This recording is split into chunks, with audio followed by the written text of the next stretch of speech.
telespectadores, o programa de hoje tem um estranho nome: O Tempo dos Arqueólogos. Bom, eu quero me referir ao período que vai entre 1850 e 1950. É um período em que a arqueologia foi predileta no espírito dos investigadores portugueses. Claro que depois disso há muita arqueologia, antes disso ou alguma, mas o tempo essencial dos grandes arqueólogos portugueses é realmente esse. E isto é curioso, porque 1850 ou 1851 é o tempo da regeneração. Esta regeneração é uma revolução muito curiosa, muito curiosa. Uma revolução sem tiros, uma revolução sem violência, uma revolução querida pela corte, pelo rei, pelo Herculano, pelos militares, pelo Saldanha. É uma revolução em que toda a gente está de acordo, porque no fundo sentia-se que até aí se tinha estado a perder muito tempo. Eram lutas sobre lutas, questões, revoltas. A cartista, o ser constitucionalista, na regeneração, tratava-se realmente de regenerar. Vamos lá fazer disto outra vez uma coisa capaz. E então é o Saldanha quem vai ao Porto com o apoio do Estado. Não há dúvida que o governo ajudou ele a apoderar-se do poder e começa um período novo para Portugal. E entra-se na política dos melhoramentos materiais, quer dizer, os comboios, estradas, pontes, quartéis, hospitais, e o país progride com a regeneração. Ora, também se dá uma volta no espírito dos investigadores. Na nossa história, por exemplo, os historiadores anteriores a 1850 não ligam, importância nenhuma à arqueologia. Não, a história começa com o Dom Afonso Henriques, quando muito com o Dom Henrique. A arqueologia não conta. É curioso que é por esta altura, entre 48 e 52, que Herculano publica essa obra monumental, que é a História de Portugal, de Herculano. Pois não há uma referência ao passado arqueológico português. Entendia-se que isso não fazia parte da história, não tinha importância nenhuma, enfim. Ora bem, depois passou a entender-se que não. Realmente há raízes mais antigas que são o que veio a provocar a história como ela é. É por isso que eu digo que a regeneração também se deu no campo dos assuntos históricos. Passou-se a ligar muita importância à arqueologia. Vou referir o nome de alguns dos grandes arqueólogos desse século. O interesse pela arqueologia vai a todo o país e por toda a parte se vêem surgir pequenos museus arqueológicos. Alguns tão pequenos, acho que não valia a pena. No nosso país há realmente uma grande vocação para o museu. Um país tão pequeno tem mais de 700 museus. É claro que 700 museus, sempre sobre os mesmos temas, pulverizam, dividem, distraem. Eu acho que se impõe uma política enérgica e inteligente de organização museológica em Portugal, de maneira a que os nossos museus sejam uma lição permanente dada aos portugueses sobre o passado português.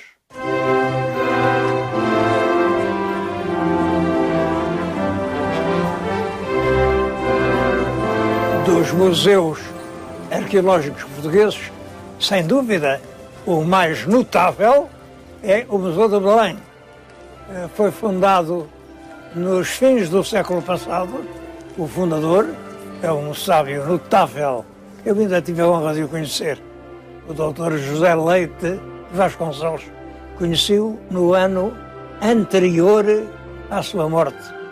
Eu tinha acabado a minha licenciatura, estava a fazer não sei que trabalho, mas precisava de uma informação concreta sobre uma edição de uma obra alemã do século XVIII.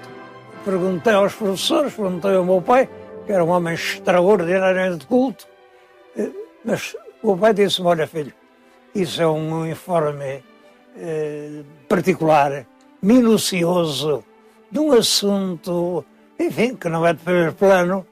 Isso não duvido, não creio que alguém te possa responder. Agora, se houver alguém, só se for o Dr. José Leite Vasconcelos, que sabe tudo. A gente pergunta-lhe, seja o que for, e ele parece que estudou tudo em pormenor. Bom, eu realmente fui à casa dele e perguntei-lhe. O Dr. José Leite foi amável e deu uma volta à casa, e depois, lá num quartinho, que se percebia que tinha sido a antiga casa de banho, porque ainda tinha banheira. Havia pilhas enormes de pequenos verbetes em maços pequeninos. E ele, com os dedos, foi e tirou um, depois esfolheou, tirou uma folhinha e leu. Era exatamente o que eu pretendia saber. Não voltei a vê-lo, ele morreu no ano seguinte, mas realmente o nome e o prestígio de Zé Leite Vasconcelos ficaram até hoje. Zé Leite quer dizer ciência. Era um homem lá de cima das beiras, nasceu na Ucanha. A Ucanha é aquela terra muito bonita, fica junto de uma ponte com uma torre, coisa medieval. Bom, e fica próximo, uma área cheia de monumentos medievais. Não admira que uma criança criada ali se interessasse por tantas coisas. O que admira é a força com que ele quis absorver todos aqueles conhecimentos. Sabe-se que, em pequenino, ele ia à despensa do pai e da mãe, tirava as velas de estearina e eliminava-as para poder estudar toda a noite, porque o pai e a mãe, naturalmente, apagavam os candeeiros. Ainda não havia eletricidade. Mas ele, depois, no silêncio e na solidão, estudava. Bom, isso levou-o ao doutoramento na Universidade de Paris, onde obteve um resultado brilhantíssimo, e quando veio para Portugal foi ensinar para o curso superior de letras, que é hoje a Faculdade de Letras.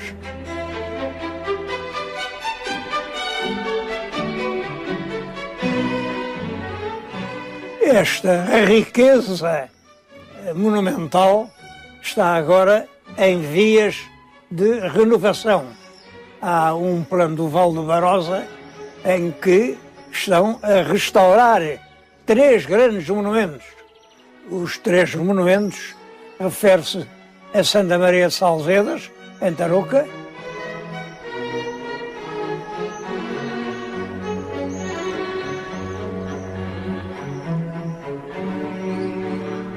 São João, também em Tarouca,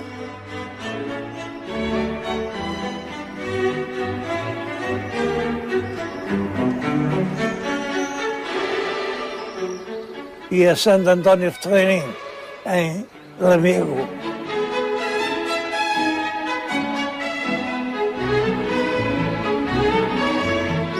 É um bom sinal esta atenção do poder público para monumentos sagrados, porque durante muito tempo essas coisas eram da Igreja, a Igreja que tratasse.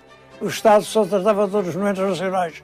Ora, como sabem, um monumento pode ser da Igreja e ser nacional, é evidente. Até em Portugal, os principais monumentos que estão de pé são feitos pela Igreja. São os monumentos, são as catedrais, são as basílicas, são os mosteiros. Portanto, é um bom sinal esta obra que se está a fazer lá em cima e que está avançada. Salzeda está quase pronta e as outras vão começar em breve.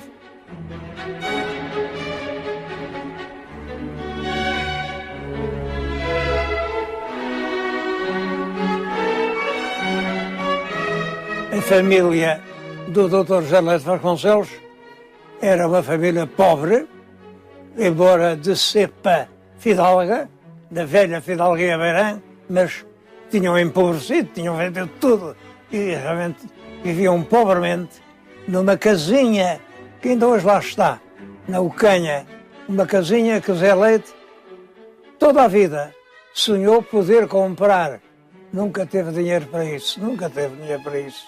Depois a família pô-lo a estudar na escola próxima, a seguida foi para a Escola Médica Cirúrgica do Porto, onde se formou em Medicina, formou-se bem, claro, e foi colocado até como delegado de saúde, creio que no Cadaval. Teve lá um ano. Bom, mas ele não gostava da medicina, não era aquilo que lhe interessava. Portanto, ao fim do ano, voltou a estudar e é então que, em 1908, vai a Paris e vem de lá com o seu doutoramento, que lhe abriu, enfim, todas as portas em Portugal. Em Portugal, um título ganho no estrangeiro vale mais do que meia dúzia de títulos conquistados em Portugal.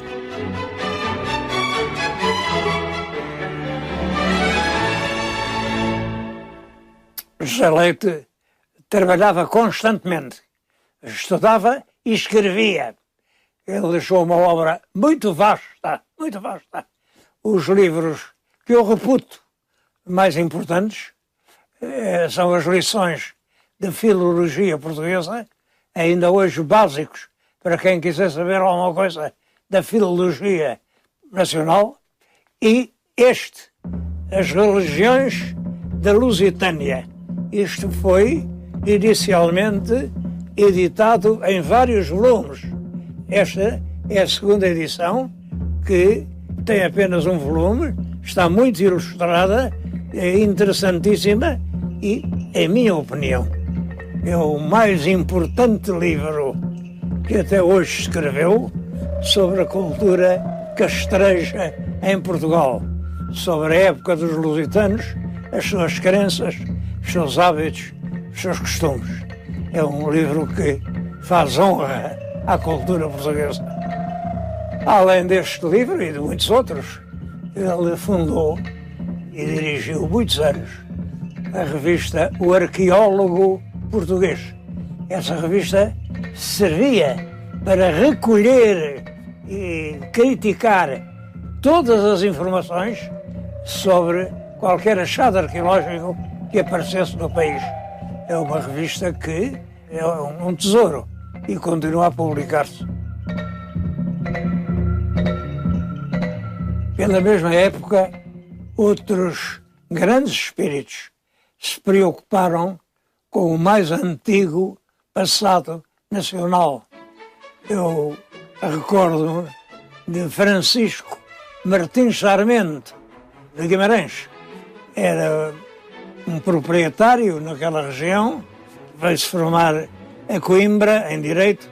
Ele não tinha jeito nenhum para o Direito e teve sempre notas medíocres e voltou para Guimarães, tinha a casa dele em Briteiros, para ali passar a sua vida na ociosidade. Essa ociosidade levava-o a pegar na espingarda e a sair com os cães para uma grande serra que havia diante da casa dele, e andava por ali e reparava que algumas daquelas pedras que estavam aos pés eram pedras trabalhadas. Aquilo não era natural. Esquisito. Bom, resolveu mexer, levantar uma pedra, levantar duas. Depois levou uns trabalhadores que o ajudaram a desenterrar. Debaixo da pedra havia outra pedra, e outra pedra, e outra pedra, e aquilo era um muro, e o muro fazia uma casa, e descobriu-se assim uma grande cidade.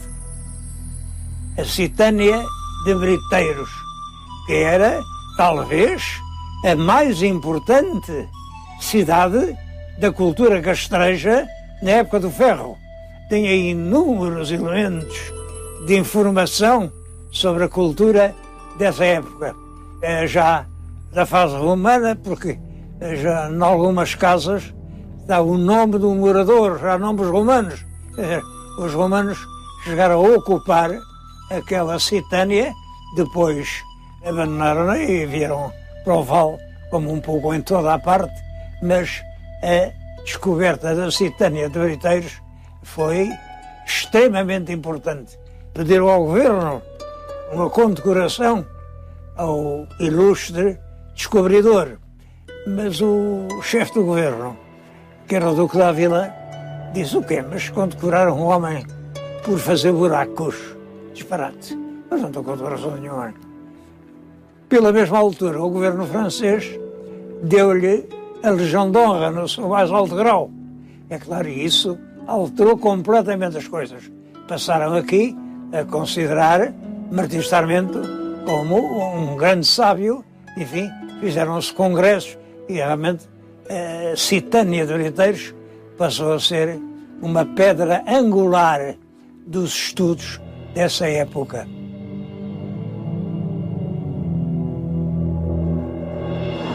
Ligado a Martim Sarmento, existe a Fundação Martim Sarmento, Fundação Museu, em que se recolhe uma grande parte das descobertas que ele fez e que é um permanente centro de estudos arqueológicos.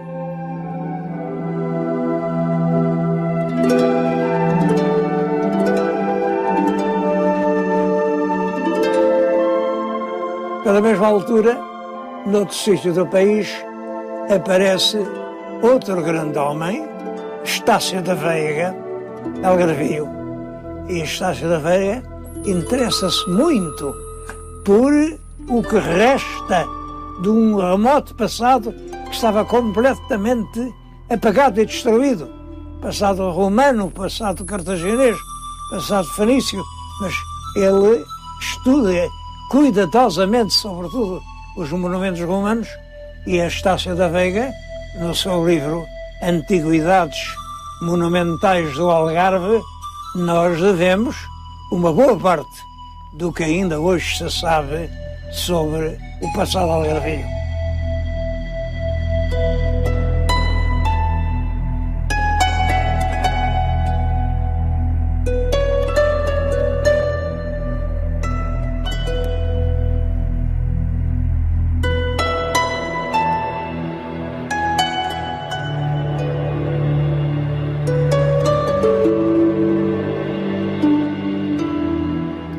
Outro arqueólogo da época que deixou uma obra duradoura é o Dr. Santos Rocha, da Figueira da Foz. Ele pesquisou a região da Foz do Rio Mondego e, enfim, chegou a grandes conclusões, encontrou muita coisa. A Foz era mais atrás e ele encontrou aí muita peça que recolheu naquele museu que tem muita coisa para ver.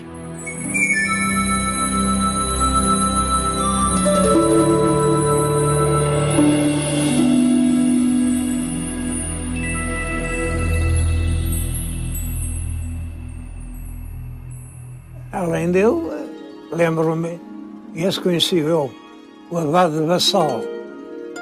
O Abade de Bassal, quer dizer que ele era o pároco de uma pequena freguesia junto de Bragança, o Bassal, e passava o seu tempo em investigações que levaram a construir uma obra que é um grande monumento.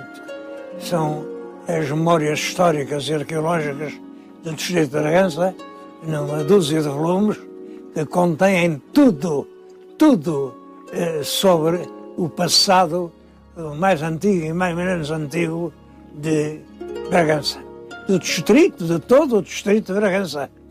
O Museu Abade de Bassal mostra uma parte da obra recolhida pelo grande investigador.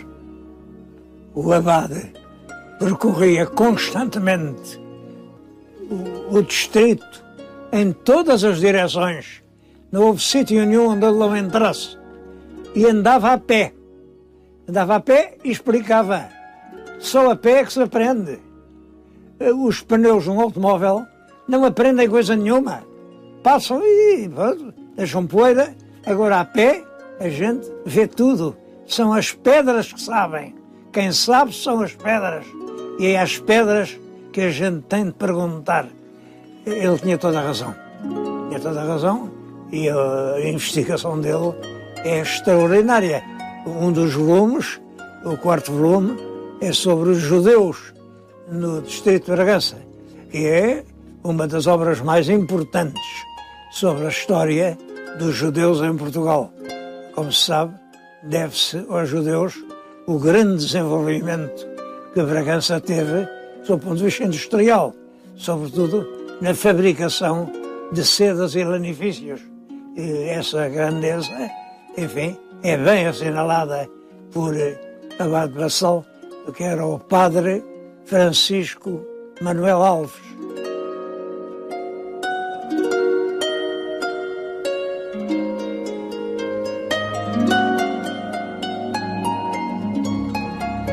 Podia referir muitos outros nomes que nas últimas décadas se têm dedicado à arqueologia portuguesa. Eu estou a recordar, por exemplo, o professor Luís Raposo, o atual diretor do Museu Arqueológico de Belém, que é o maior especialista que nós temos para o Paleolítico. Aquele homem, por um risquinho, de no milénio, já do meu tempo, o meu professor na Faculdade de Letras, era o Dr. Manuel Heleno, a dedicação, o furor que ele tinha por aquelas coisas. Varela Gomes, que tem feito tanta coisa por esse país. Abel Viana, que em Beja deixou livros que são exemplares. Cláudio Torres, em Mértola, o passado de Mértola é revelado todo por Cláudio Torres. Bom, eu recordo-me de grupos de estudantes com moços e moças a fazer investigações por esse campo e apaixonados pela pesquisa do passado. Ainda bem, e há muita coisa para fazer, ainda bem que há vontade de as levar até ao fim.